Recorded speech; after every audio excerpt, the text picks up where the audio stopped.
The challenge we're seeing in Mexico right now is that the air quotes, good cartel, the one that saw drugs as a business, is being broken up.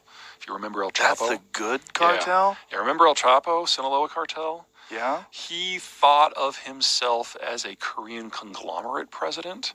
So it's like, we smuggle drugs. That's our business. You don't mess with things that mess with the business. So you don't trip the old lady. You don't steal her purse. You don't shoot at the cops. These are people who live where we operate. We want them to be on our side. So maybe even throw a party every once in a while. You focus on the business.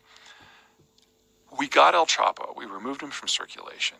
The guy who died or got captured yesterday was his son, one of the Los Chapitos. And his cartel, as a result, is fracturing because his leadership's gone. The replacement cartel is Jalisco New Generation. They're led by a former Mexican military officer who thinks that rather than don't shit where you sleep so that the people on your side, whenever you move into a town, you shoot it up. You do kick over the old lady. You do take her purse. You make the people scared of you. That's the point of this. Drug running is a side gig. We are here to be powerful. And drug running is just one of the ways we make that happen.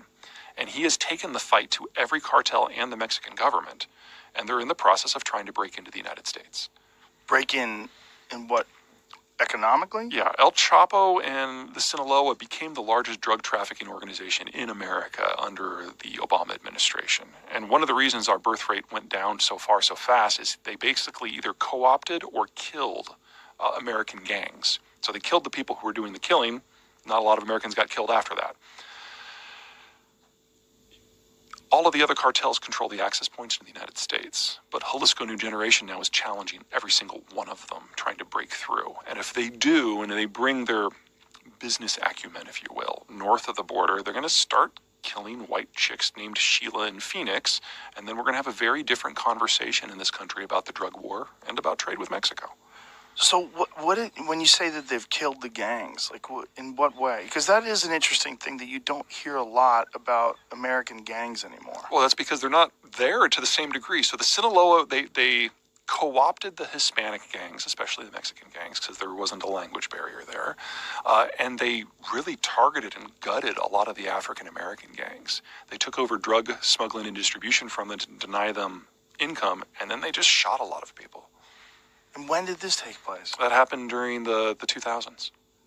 It was pretty much completed by the time we got to 2013. But we weren't really this narrative didn't really go around. This is not something that I've heard before. Oh yeah, look at the murder. It's making sense when you're saying it. Look at the violent crime rates in the United States. They've been trending down really significantly since about 2004. And the drop from 2004 to roughly 2014 was amazing.